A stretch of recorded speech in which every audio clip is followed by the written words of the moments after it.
तस्स भगवतो अरहतो सम्मा सम्बुद्धस्स। नमो तस्स भगवतो अरहतो सम्मा सम्बुद्धस्स। नमो तस्स भगवतो अरहतो सम्मा सम्बुद्धस्स। एक समय तथागत सम्यक संबुद्ध अनाथ पिंडक के जेतवन में विहार करते थे, रहते थे। उस समय की बात है। उस समय वर्षावास जैसे होता था। वर्षावास के समय में वो अपने संघ को प्रशिक्षित करते थे और वह प्रशिक्षण बहुत गहराई से होता था। उसका मूल उद्देश्य होता था कि भिक्षु जो परिवार को छोड़ के आए हैं, भिक्षुनियाँ जो परिवार को छोड़कर आई है, अब वो परिवार को छोड़कर आई है तो उनको परिवार की याद आती होगी, भिक्षुओं को परिवार की याद आती होगी और उनको उस याद में तथागत ये समझते होंगे कि ये इस बंधनों से छूट नहीं पा रहे हैं। अब जब तक वो स्वतंत्र होंगे नहीं, क्योंकि तथागत तो सम्यक संबुद्ध है, वो तो सारी चीज़ों को जान रहे हैं। तथागत शरीर की अनित्यता को जान रहे हैं। तथागत इस मार्ग के अनित्य वाले क्षेत्र को जान रहे हैं। तथागत निब्बान के परमानेंट एरिया को भी जान रहे हैं और वहाँ पहुँचने का वो मार्ग भी बता रहे हैं। तो उनका उद्देश्य ये होता था कि भिक्षुओं को किस प्रकार से उनको धम्म के मार्ग पर लाया जाए, उनकी दुख से मुक्ति की जाए, उस हिसाब से वो प्रशिक्षण करते थे। उस प्रशिक्षण के अंतर्गत में वो भिक्षुओं को संबोधित करते हुए कहते हैं कि भिक्षुओं, तो भिक्षुओं ने क्या किया? भदंत। तो तथागत को जब उन्होंने भदंत का भदंत करके उनके संबोधन के प्रत्युत्तर दिया, भदंत बताइए। तब तथागत ने कहा, भिक्षुओं, मैं और किसी दूसरे रूप को नहीं देखता जो पुरुष के चित्त को इस प्रकार दबोच कर बैठ जाता है जैसे स्त्री का रूप। स्त्री का रूप भिक्षुओं पुरुष के चित्त को दबोच कर बैठ जाता है। भिक्षुओं, मैं और कोई किसी और दूसरे शब्दों को नहीं देखता जो पुरुष के चित्त को इस प्रकार दबोच कर बैठ जाता है जैसे स्त्री का शब्द। आगे तथागत कहते हैं, स्त्री का शब्द भिक्षुओं पुरुष के चित्त को दबोच कर बैठ जाता है। भिक्षुओं, मैं और किसी दूसरी गंध को नहीं देखता जो पुरुष के चित्त को इस प्रकार दबोच कर बैठ जाती है जैसे स्त्री की गंध। स्त्री की गंध भिक्षुओं पुरुष के चित्त को दबोच कर बैठ जाती है। भिक्षुओं, मैं और किसी दूसरे रस को नहीं देखता जो पुरुष के चित्त को इस प्रकार दबोच कर बैठ जाता है जैसे स्त्री का रस। स्त्री का रस भिक्षुओं पुरुष के चित्त को दबोच कर बैठ जाता है। भिक्षुओं, मैं और किसी दूसरे स्पर्श को नहीं देखता जो पुरुष के चित्त को इस प्रकार दबोचकर बैठ जाता है जैसे स्त्री का स्पर्श। स्त्री का स्पर्श भिक्षु हो पुरुष के चित्त को दबोचकर बैठ जाता है। भिक्षु मैं और किसी दूसरे रूप को नहीं देखता जो स्त्री के चित्त को इस प्रकार दबोचकर बैठ जाता है जैसे पुरुष का रूप। पुरुष का रूप भिक्षुओं स्त्री के चित्त को दबोचकर बैठ जाता है। भिक्षुओं मैं और किसी दूसरे शब्द को नहीं देखता जो किसी स्त्री के चित्त को इस प्रकार दबोचकर बैठ जाता है जैसे पुरुष का शब्द। पुरुष का शब्द भिक्षुओं स्त्री के चित्त को दबोचकर बैठ जाता है। भिक्षुओं मैं किसी और दूसरी गंध को नहीं देखता जो स्त्री के चित्त को इस प्रकार दबोचकर बैठ जाती है जैसे पुरुष की गंध। पुरुष की गंध भिक्षुओं स्त्री के चित्त को दबोचकर बैठ जाती है। भिक्षुओं मैं और किसी दूसरे रस को नहीं देखता जो स्त्री के चित्त को इस प्रकार दबोचकर बैठ जाता है जैसे पुरुष का रस। पुरुष का रस भिक्षुओं स्त्री के चित्त को दबोचकर बैठ जाता है। भिक्षुओं मैं किसी और दूसरे स्पर्श को नहीं देखता जो स्त्री के चित्त को इस प्रकार दबोचकर बैठ जाता है जैसे पुरुष का स्पर्श। पुरुष का स्पर्श भिक्षुओं स्त्री के चित्त को दबोचकर बैठ जाता है। तो शब्द, स्पर्श, गंध, रस, तो ये जो होने वाली जो क्रियाएं हैं पुरुष की स्त्री पर होती है और स्त्री के पुरुष पर होती है, उस पर तथागत भिक्षुओं को समझा रहे हैं कि किस प्रकार चित्त पर उसका प्रभाव पड़ता है। अगर गफलत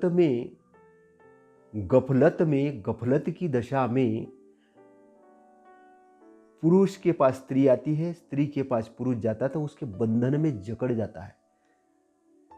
कभी कभी आपने देखा होगा कि कोई बोले कि मुझे उससे बहुत बड़ा प्रेम हुआ, रात दिन तो अब छूट ही नहीं सकते हैं। तो जो शारीरिक प्रेम होता है वो प्रेम काम वासना का प्रेम है। लेकिन जो अंतरतम वाला प्रेम होता है, जो असली प्रेम होता है, अच्छाई का प्रेम होता है, वो काम वासना का नहीं होता है, वो अच्छाई का प्रेम होता है। अच्छाई का प्रेम और काम वासना के प्रेम में तो तथागत जो इस शब्द की जो बात बता रहे, रस की बात बता रहे, गंध की बात बता रहे, ये काम वासना के प्रति बता रहे। तो काम वासना के प्रति ऐसा होने पर क्या होता है कि ज़्यादा से ज़्यादा कामासक्त जब व्यक्ति उधर ही उधर भटकता है, अच्छाई की तरफ नहीं जाता, कामाग्नि की तरफ भागता है, तो वो एक पुरुष से दूसरे पुरुष, दूसरे पुरुष से तीसरे पुरुष, महिला ऐसी भागती है।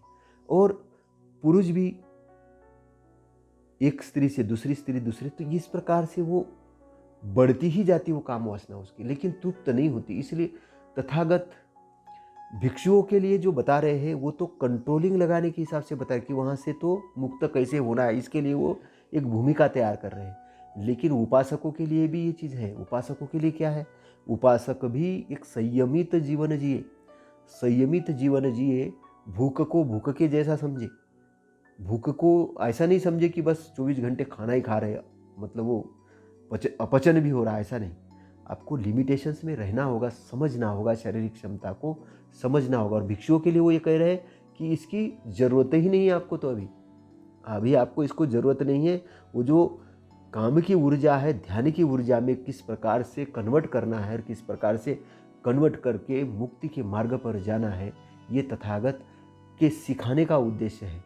तो शब्द, काम के प्रति शब्द, रस, गंध, स्पर्श, ये सारे काम वासना की चीज़ें हैं, यहाँ से निर्माण होती है, चित्त तक उसका स्टोर जाता है और चित्त जकड़ता है। क्योंकि इंद्रिय उधर गई, आँख गई, किसी शरीर पर आँख गई, आँख से जाने के बाद उसका रूप बना, रूप का चित्र बना, चित्र ब्रेन तक आया, ब्रेन ने मन ने उस पर विचार किया, विचार करने के बाद हुआ उस पर रस निर्माण हुआ, रस करने के बाद में क्या हुआ, उसकी आसक्ति निर्माण हुई, आसक्ति निर्माण होके वो जाके स्टोर कहाँ पर हुआ, चित्त के अंदर जाके स्टोर हुआ। एक के बाद तीसरी ऐसी घटना चित्त के अंदर घटती है। और तो अब आगे तथागत इसके बारे में और क्या बताते हैं, थोड़ा सा और आपको मैं समझाता हूँ। तो आगे तथागत ये बता रहे कि भिक्षुओं, मैं और कोई ऐसी दूसरी बात नहीं देखता जिसके फलस्वरूप अनुत्पन्न काम चेतना उत्पन्न होती है और उत्पन्न काम चेतना बार बार उत्पन्न होती है तथा बढ़ती है। भिक्षुओं, यह शुभ निमित्त, जैसे भिक्षुओं यह शुभ निमित्त। शुभ निमित्त, शुभ निमित्त का मतलब है कि जब किसी सुंदर सी स्त्री को देखते हो और सुंदर सी स्त्री के गहने देखते हो, उसका पूरी शरीर को देखते हो, उसके पूर्णतः सजावट को देखते हो और सजावट को देखने के बाद एकदम से उससे मोहित हो जाते हो और कहते हो कि क्या सुंदर स्त्री है। तो शुभ निमित्त, उसका शुभ निमित्त देखते हो और उससे ये सोचते हो कि अगर इसका मुझे उपभोग में मिले तो कितना आनंद आएगा। ये हुआ शुभ निमित्त। तो शुभ निमित्त का ही भिक्षुओं बेढंगा विचार करने से अनुत्पन्न काम चेतना उत्पन्न होती है और उत्पन्न काम चेतना बार बार उत्पन्न होती तथा बढ़ती है। अब ये बेढंगा विचार, तथागत कहते हैं ये बेढंगा विचार है। अब सामान्य आदमी कहेगा कि तथागत इसको बेढंगा विचार क्यों कह रहे हैं, कि बेढंगा विचार करने से अनुत्पन्न काम चेतना, अब काम चेतना अनुत्पन्न थी, शरीर में तो काम चेतना नहीं थी, अब उत्पन्न हो रही है, काम चेतना उत्पन्न होती है और उत्पन्न काम चेतना बार बार उत्पन्न होती है, वो लगातार उत्पन्न होती है और उत्पन्न होती है और बढ़ती जाती है, बढ़ती भी जाती है, वो कम नहीं हो रही है ना। भिक्षुओं, मैं और कोई ऐसी दूसरी बात नहीं देखता जिसके फलस्वरूप अनुत्पन्न क्रोध उत्पन्न होता है और उत्पन्न क्रोध बार बार उत्पन्न होता है तथा वृद्धि को प्राप्त होता है। जैसे यह भिक्षुओं विरोधी भाव, विरोधी भाव, किसी के प्रति विरोधी भाव, बार बार दूसरों के प्रति विरोधी भाव रखने पर अनुत्पन्न क्रोध उत्पन्न होता है।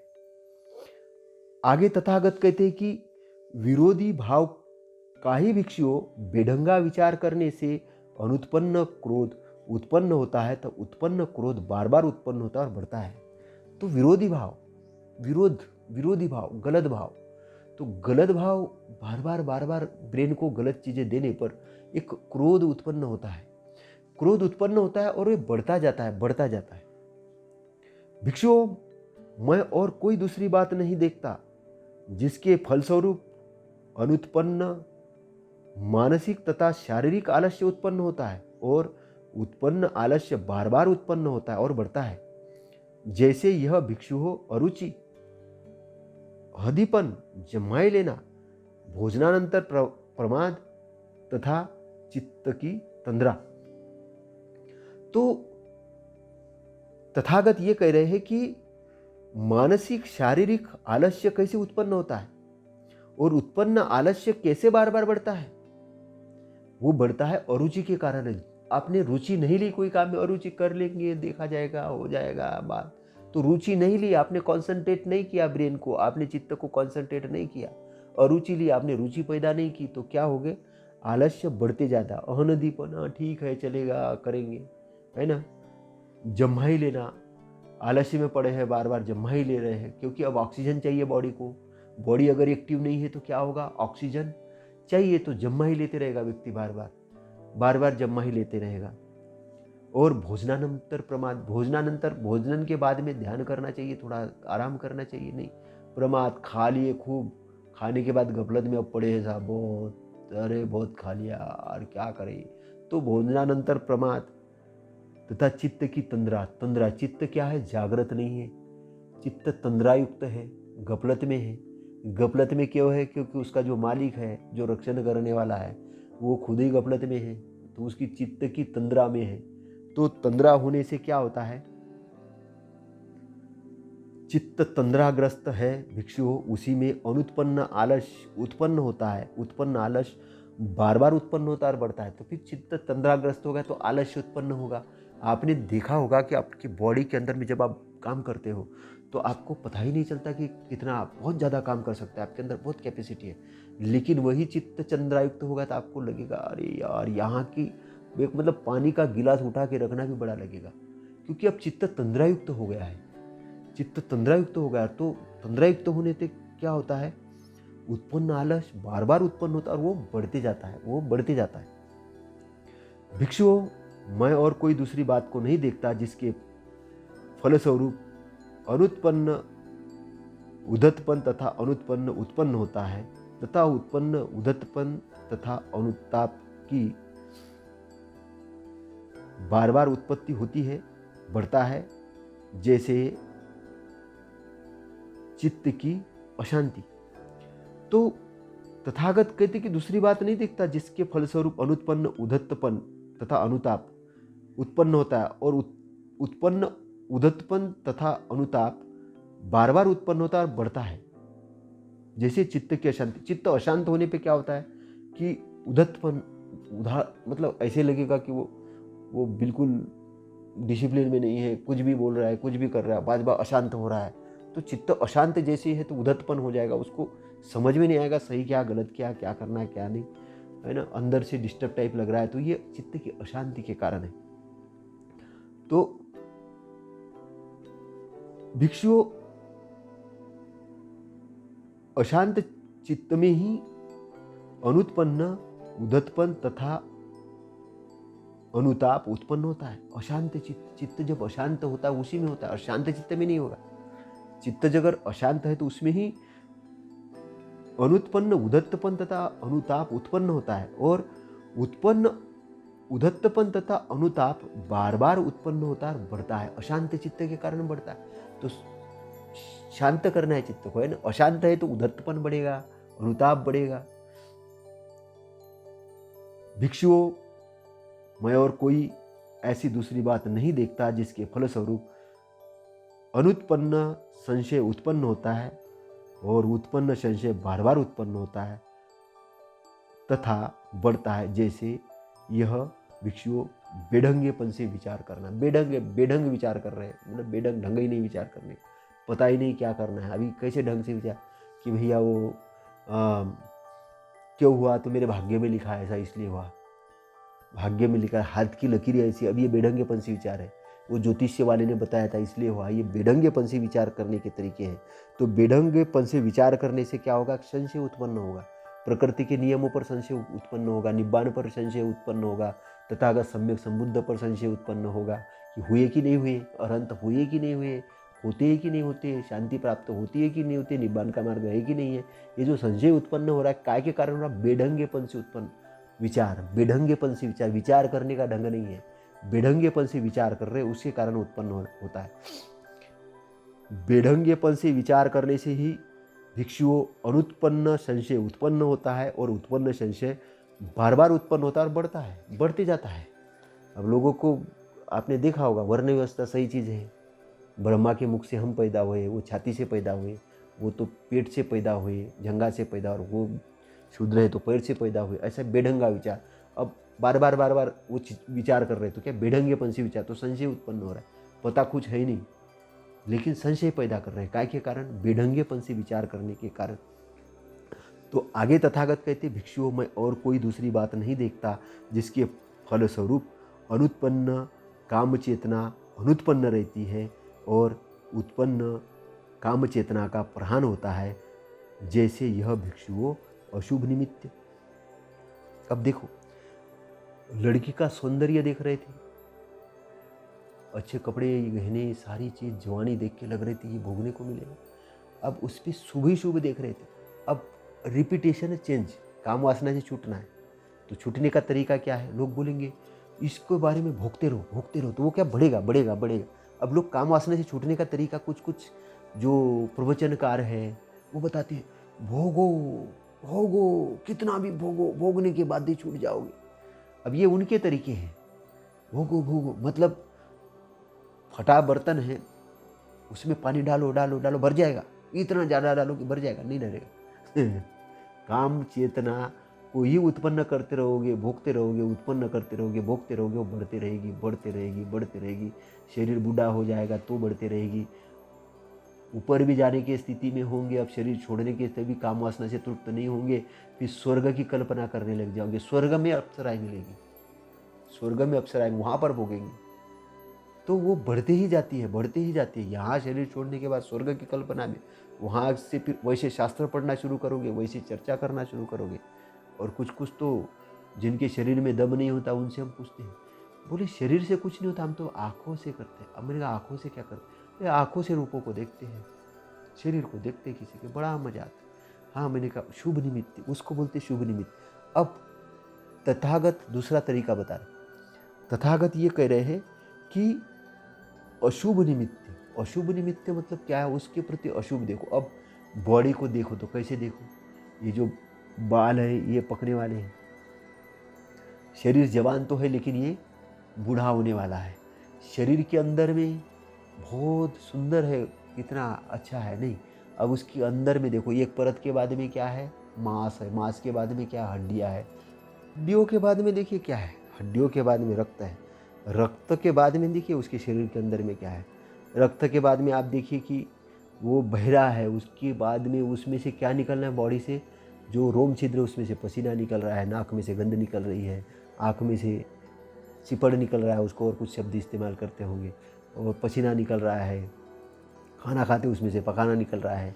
तो और अंदर देखो खोल के, तो डॉक्टर भी जब ऑपरेशन करता है तो कुछ लगाता है मुंह में, क्योंकि उसको बास आती है। अब शरीर के प्रति जो अशुभ निमित्त तैयार होता है, जैसे वो शरीर क्या होता है मरने के बाद में, वो सड़ता है, गलता है, जलाते हैं। अब इसमें अशुभ निमित्त हो रहा है। अब जिस चीज़ को आप बहुत सुंदर समझ रहे थे, तो सुंदर समझ रहे थे तो भोगने की इच्छा हो रही थी। अब उसको जब इस प्रकार से देखना शुरू करोगे, अशुभ रूप से देखना शुरू करोगे, तो भोगने की इच्छा खत्म होना शुरू हो जाएगी। जो पड़ा था ब्रेन में वो बाहर निकलना शुरू हो जाएगा। जब बाहर निकलना शुरू हो जाएगा, क्या होता है? तब तथागत कहते हैं अशुभ निमित्त पर भिक्षुओं ढंग से विचार करने से अनुत्पन्न काम चेतना उत्पन्न नहीं होती, और उत्पन्न काम चेतना का प्रहान होता है। अनुत्पन्न काम चेतना तो अनुत्पन्न ही होगी नहीं, और उत्पन्न जो काम चेतना उसका भी प्रहान हो जाएगा। काम वासना से छूटने का तरीका है, काम वासना से छूटने का तरीका है, वो भोगने वाला तरीका नहीं है। वो जो कुछ प्रवचनकार अपने आप को बताते रहते हैं, कुछ जो कि भोगो भोगो, जो भोगेगा वो जागेगा, वो काम नहीं है, भोगेगा जागेगा नहीं।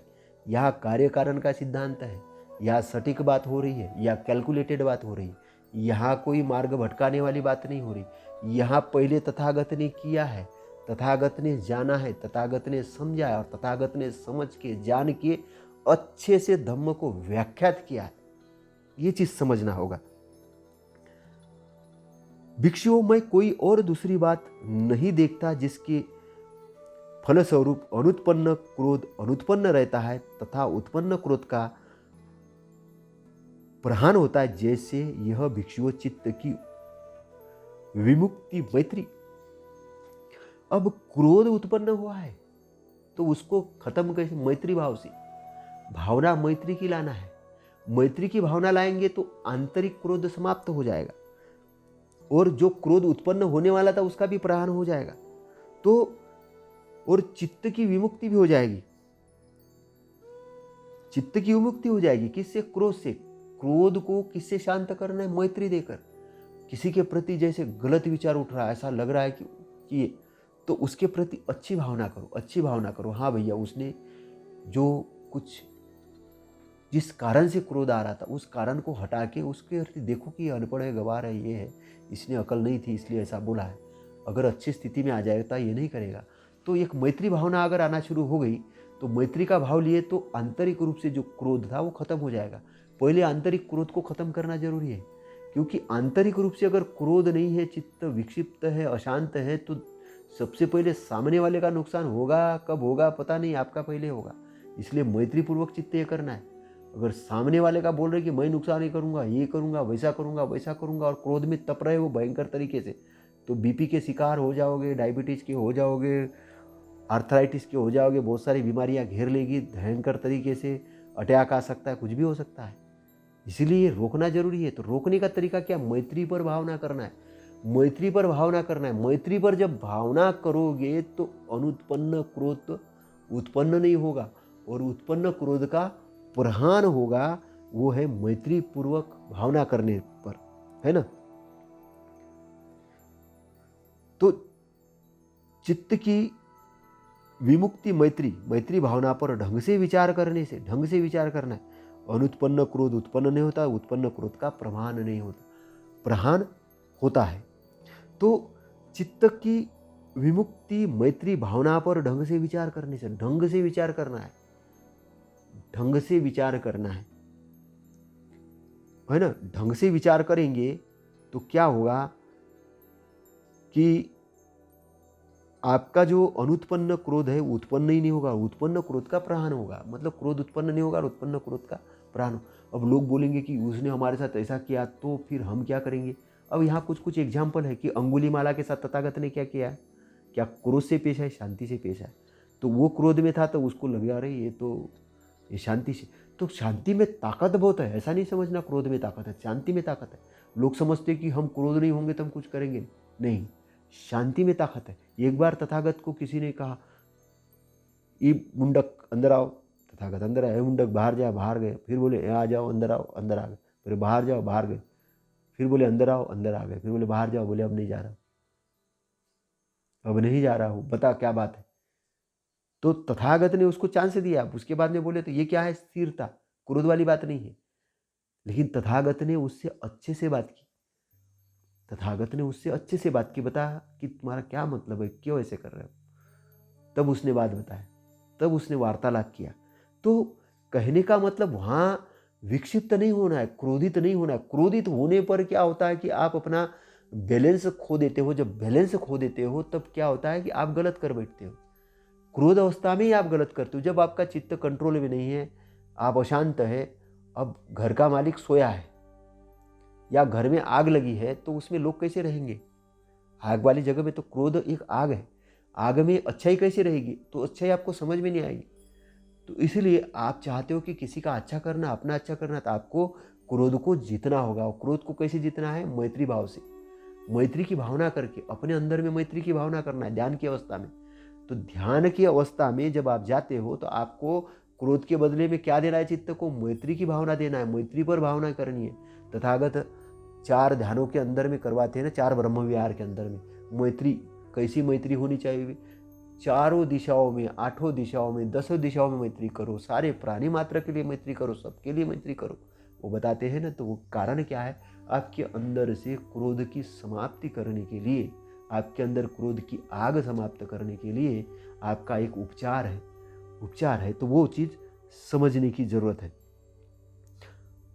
मैं कोई और दूसरी बात नहीं देखता जिसके फलस्वरूप अनुत्पन्न मानसिक तथा शारीरिक आलस्य उत्पन्न नहीं होता और उत्पन्न आलस्य का प्रहान होता है, जैसे भिक्षुओं आरंभिक प्रयत्न, अधिक प्रयत्न, सर्वाधिक प्रयत्न।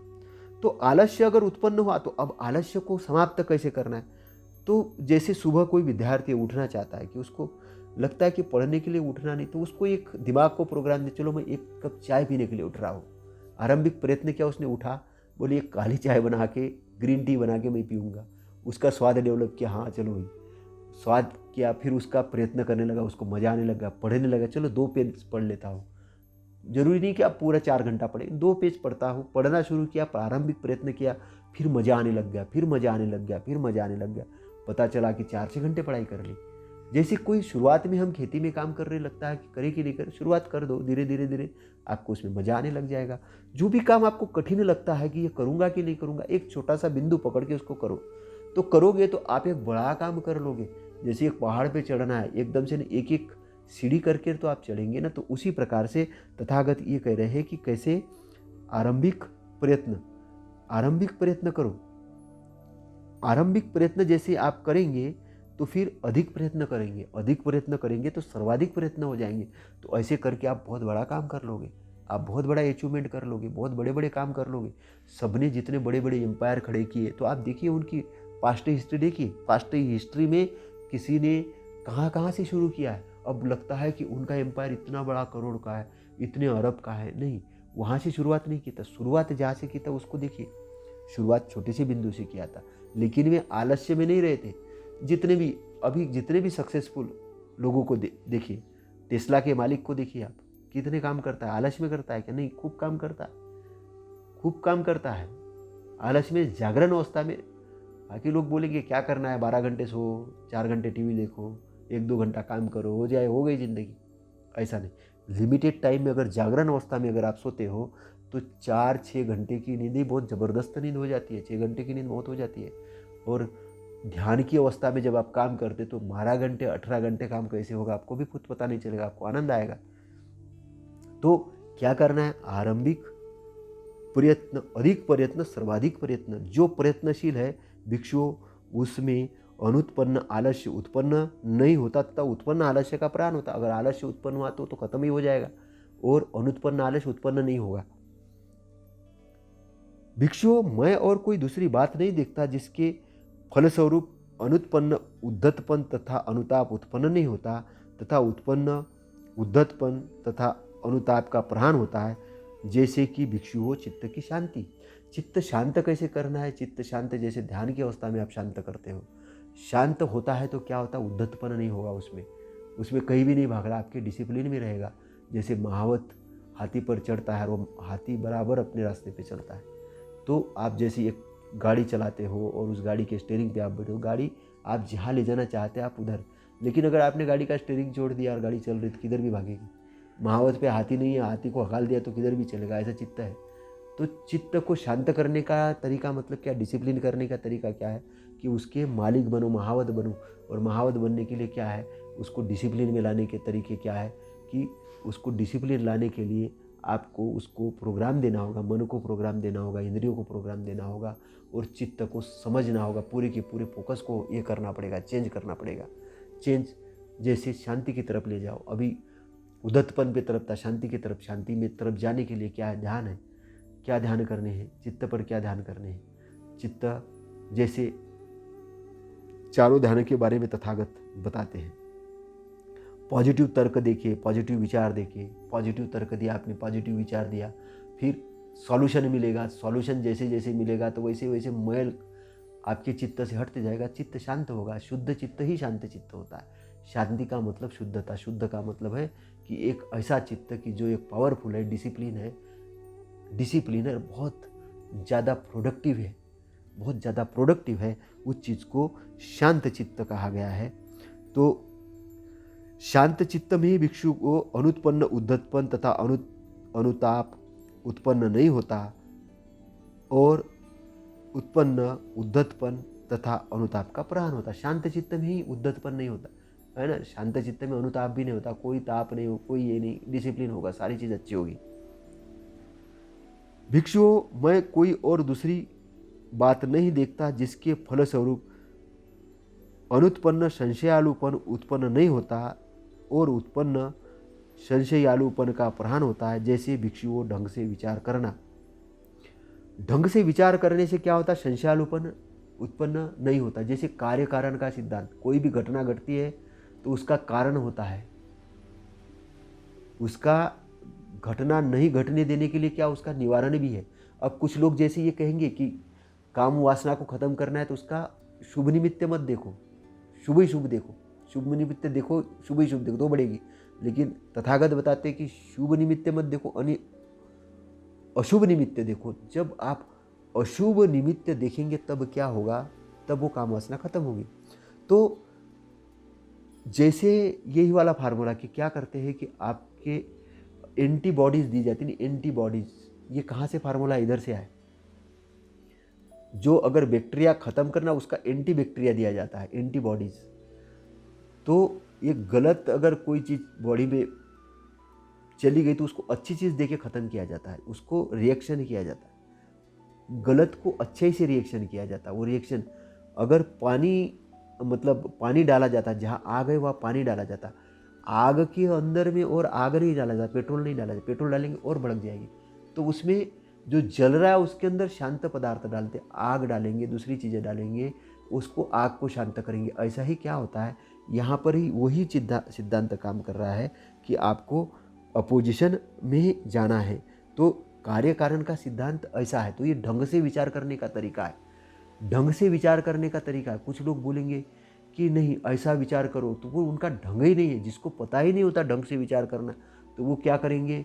वो अपने आप को किसी भी चमत्कार के अंदर जोड़ देंगे, किसके अंदर तो ढंग से विचार नहीं कर रहे, तो वो चीज़ बढ़ते जाएगी बढ़ते जाएगी। तो ये बढ़ने का कारण क्या है? ढंग से विचार नहीं करना। ढंग से विचार करने का तरीका सिखाना होगा, सीखना होगा, जानना होगा, समझना होगा। तो तथागत कहते हैं कि ढंग से विचार करने से भिक्षुओं अनुत्पन्न संशयालुपन्न उत्पन्न नहीं होता, और उत्पन्न संशयालुपन का प्रहान होता। संशय उत्पन्न क्योंकि रास्ता मिल जाएगा, रिजल्ट मिल जाएगा, संशय उत्पन्न नहीं होगा ढंग से विचार करने पर।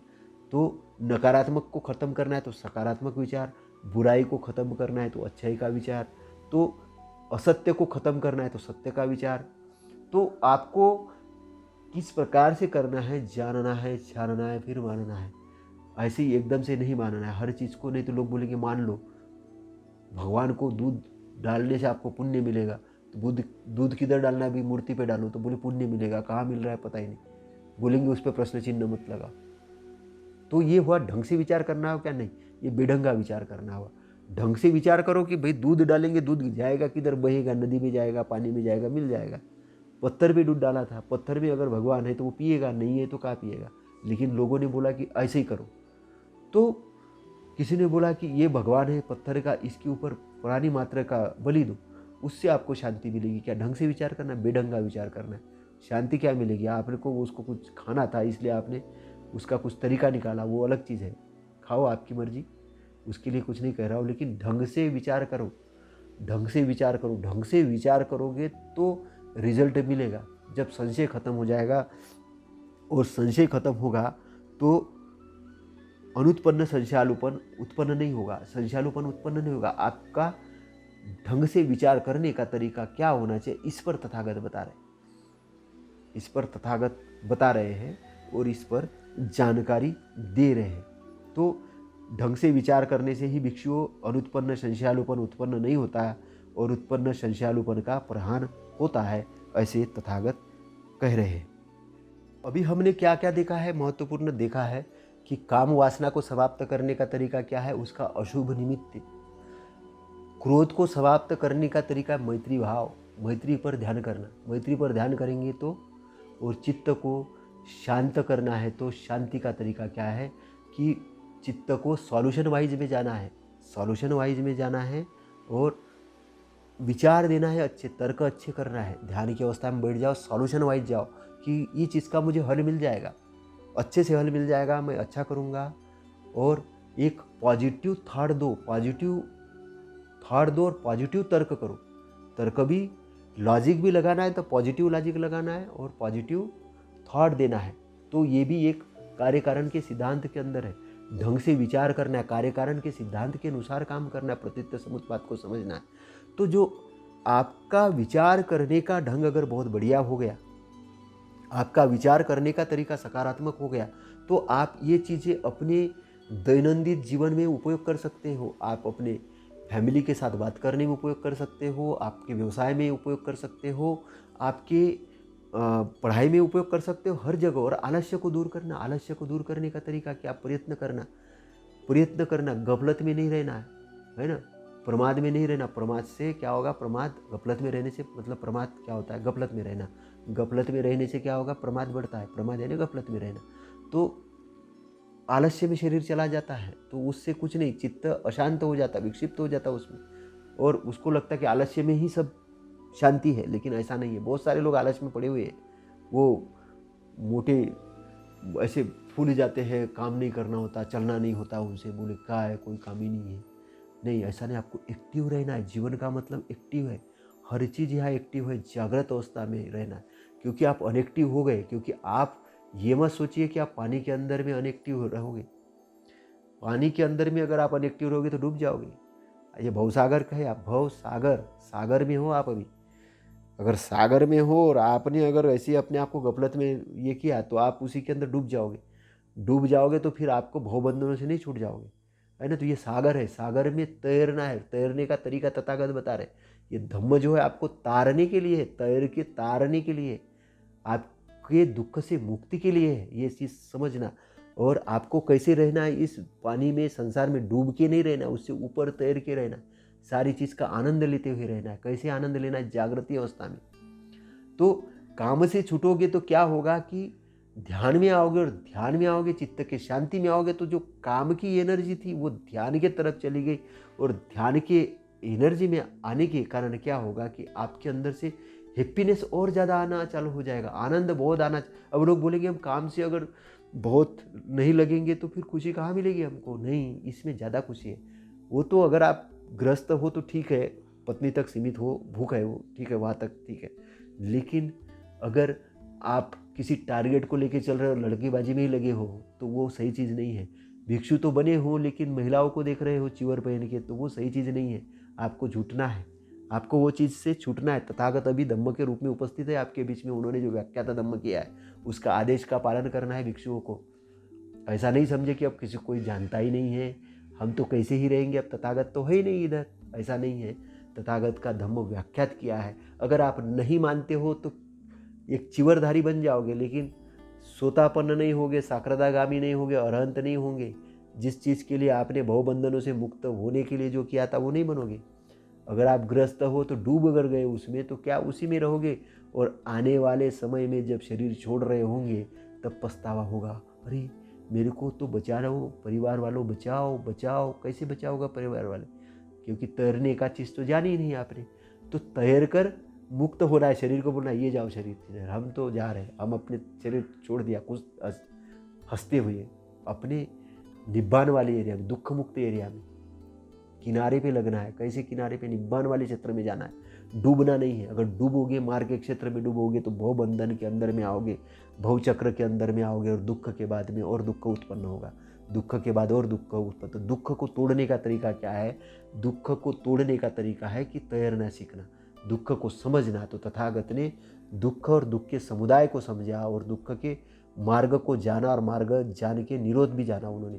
तो निरोध जाना, तो निरोध मतलब दुख से मुक्ति होगी तो क्या होगा, ये चीज़ को उन्होंने जाना। तो ये कार्य कारण के सिद्धांत पर ही 4 आर्य सत्य है, उस आर्य सत्य को जानना है, समझना है, अष्टांगिक मार्ग को जानना है, समझना है, और जीवन का भरपूर आनंद लेते हुए जीवन के अंदर में सफलता अर्जित करते हुए फिर आलस्य रहित जीवन जीना है। तो फिर 24 घंटे जागृत है तो फिर काय के लिए जागृत है? गृहस्थ है तो आप खूब धन संपत्ति अर्जन करिए, लोगों का भलाई के लिए काम करिए, विरोधी भाव को छोड़िए, मैत्रीपूर्व भाव रखिए, सरकार के अच्छाई के लिए काम करिए, अच्छे नेता बन जाइए और पूरे समाज के अंदर में जाइए और श्रद्धा से पूरा दान दीजिए, खूब अच्छे काम करिए, खूब अच्छे काम करिए और खूब सुखी रहिए, सुखी रहिए और आनंद के साथ शरीर को रखिए, सारे लोगों के साथ मैत्री भाव से रहिए और बहुत अच्छे काम करिए और बुराई को रोकिए, अच्छाई को प्रशस्त दीजिए, अच्छाई को सहारा दीजिए, बुराई को रोकते जाइए, अच्छाई को सहारा देते जाइए, और आपकी इस प्रकार से आप उन्नतिशील मार्ग पे दौड़े,